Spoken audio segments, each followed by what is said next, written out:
이 집 부부는 게으르다. 늦게 일어나고 일하는 것도 싫어한다. 그래도 밥 먹고 사는 것 보면 놀랍다.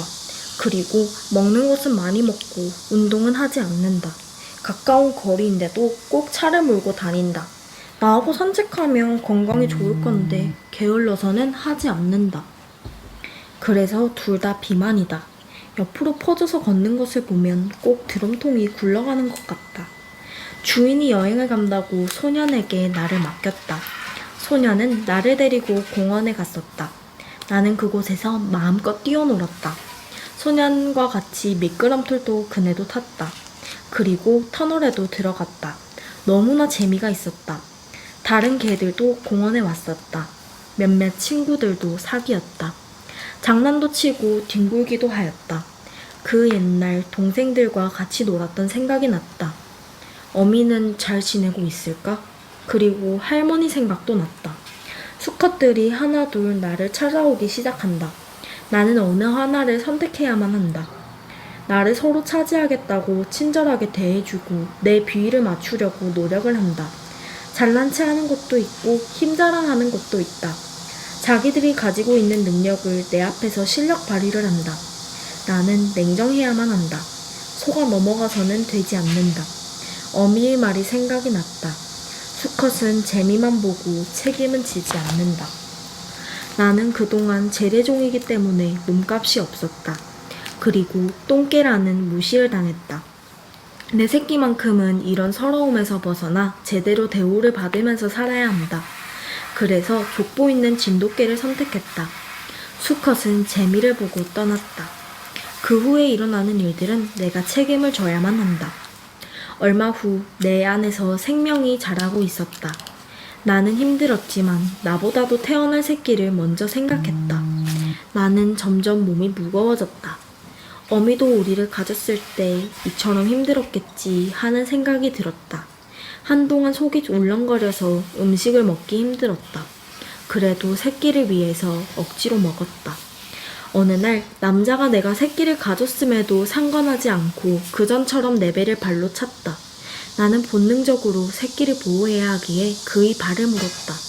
남자는 화가 많이 났다.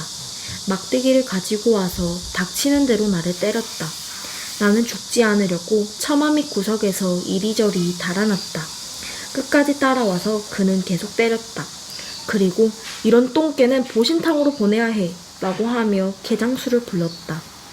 나는 죽을 수 있을 것 같다는 생각이 들었다. 그리고 불쌍한 것은 내 안에서 자라고 있는 새끼다. 내가 죽는 것은 괜찮지만 새끼는 살리고 싶었다. 아줌마가 남자를 복잡고 통사정을 하였지만 통하지 않는다. 개장수가 나를 잡기 위해 망을 가지고 왔다. 그것을 나에게 던졌다. 다행히 피할 수 있었다. 나는 잡히면 끝장이라는 것을 알기에 처마에 있는 울타리를 넘어 도망을 쳤다. 남자와 개장수가 따라왔다. 나는 더 빨리 달렸다. 나를 따라올 수가 없으니 오토바이를 타고 오고 있다. 나는 숨이 차서 더 이상 달릴 수가 없었다. 여기서 잡히면 도살장으로 갈 것이고 그리고 보신탕이 될 것이다. 불쌍한 것은 한번 태어나서 살아보지도 못한 나의 새끼이다. 하수구가 있기에 그 속으로 들어갔다. 나 혼자 들어가기에 딱 알맞은 크기다. 남자와 개장수는 들어올 수가 없다. 남자와 개장사는 나를 불렀다. 나는 나가면 죽는다는 것을 알기에 꼼짝하지 않고 있었다. 시간이 흘렀다. 남자는 분을 삼키지 못하여 나를 죽이기로 결심을 하였다. 하수구 입구에 불을 피워서 연기로 나를 질식시킨다는 것이었다. 사람들이 하나둘 모여들기 시작했다. 남자는 볏짚을 가지고 왔다. 불을 붙이는 순간 소년이 그곳으로 왔다. 아줌마를 통해서 이 사실을 알게 된 것이다. 아저씨, 해피를 죽이면 안 돼요. 새끼가 배 안에 있단 말이에요. 이까지 똥개 새끼가 있든 없든 필요 없어. 사람들은 소년의 편을 들었다. 아무리 화가 나도 새끼 벤 개를 죽이면 안 된다고 하였다. 네가 똥개를 책임질 수 있나? 우리 집에는 절대로 안 돼. 제가 책임지고 우리 집으로 데리고 갈게요. 하수구에 들어간 놈을 어떻게 너희 집으로 데리고 갈 수 있니? 내가 들어가서 해피를 데리고 올게요. 물리면 나는 책임을 지지 않는다. 그놈은 똥개라서 광견병 접종도 하지 않았어. 아저씨는 책임을 지지 않으려고 분명히 해두고 싶었다. 지금부터 우리 집 개가 아니고 너희 집 개다. 개의 주인이 바뀌었다. 어른들은 하수구에 들어갈 수 없어도 소년은 들어갈 수 있다. 소년이 하수구에 들어가려고 하자 주위의 사람들이 만든다. 새끼 된 개는 사납다는 것이다. 그리고 물려서 광견병이라도 걸리면 큰일이라는 것이다. 소년에게는 그런 말이 들어오지 않았다. 해피가 그 안에서 얼마나 무서워할까라는 생각밖에 없었다. 사람들은 만약의 경우를 생각해서 칼이나 어떤 도구를 가지고 가라고 하였지만 그냥 들어가겠다고 하였다.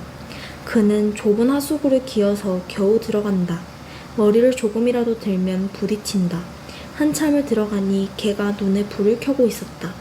금방이라도 달려들 것 같았다. 소년은 무서워하지 않았다. 해피가 얼마나 답답하고 놀랐을까 걱정만 할 뿐이다. 하수구에는 냄새가 지독하다. 죽은 쥐들도 있고 각종 쓰레기가 지저분하게 늘어져 있다. 하수구라기보다는 시궁창이다. 소년의 옷은 더럽기 그지없다. 들어갈수록 고약한 냄새와 가스로 숨쉬기도 쉽지 않다. 둘 사이의 거리는 좁혀졌다.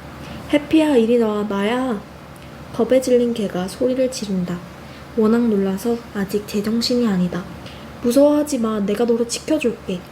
소년의 말은 너무나 따뜻하고 부드러웠다. 이제 아저씨가 너희 주인이 아니고 내가 주인이야. 해피가 나간다면 죽는다는 걸 알기에 주인이 바뀌었다는 사실을 알려주어야만 한다. 해피야, 오늘부터 우리 집에 살게 되었어. 다들 잘해줄 거야. 그리고 새끼도 태어나면 우리가 잘 보살펴줄게. 나는 하수구에 들어오는 것이 소년이라는 것을 알았다. 그리고 이 더러운 곳에 들어오는 소년 때문에 마음이 아팠다.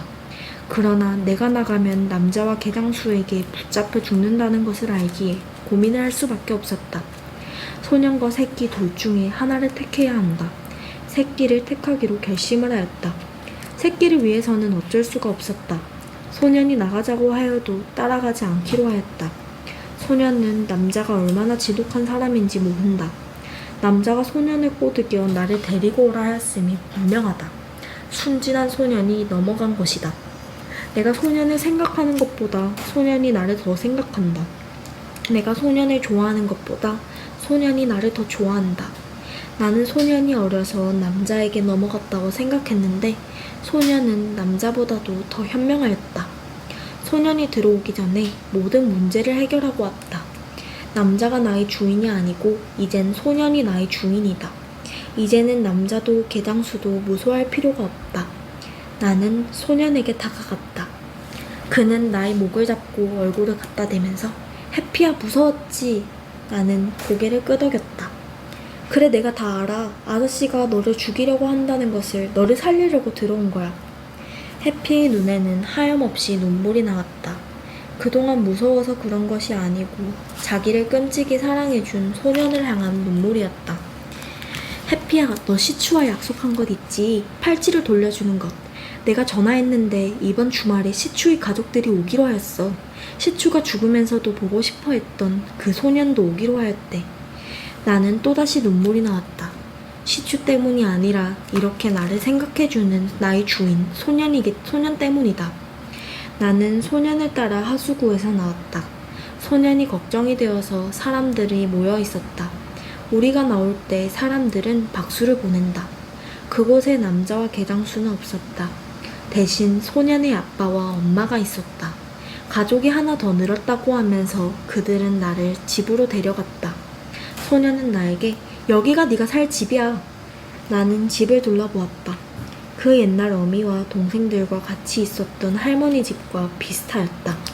곧 내 새끼들이 태어나면 이곳에서 마음껏 뛰어놀겠지. 장난도 치고 힘겨루기도 하겠지. 그때 나는 나의 어미와 같은 모습으로 기특하게 물끄러미 쳐다보겠지. 심하게 장난쳐도 꾸짖거나 말리지 않고 그것이 살아가는 방법을 배우는 것이라고 생각하면서 소년은 밤늦게까지 내 곁을 떠나지 않고 같이 있어 주었다. 나는 너무나 피곤해서 내 안에 있는 새끼들과 같이 잠이 들었다.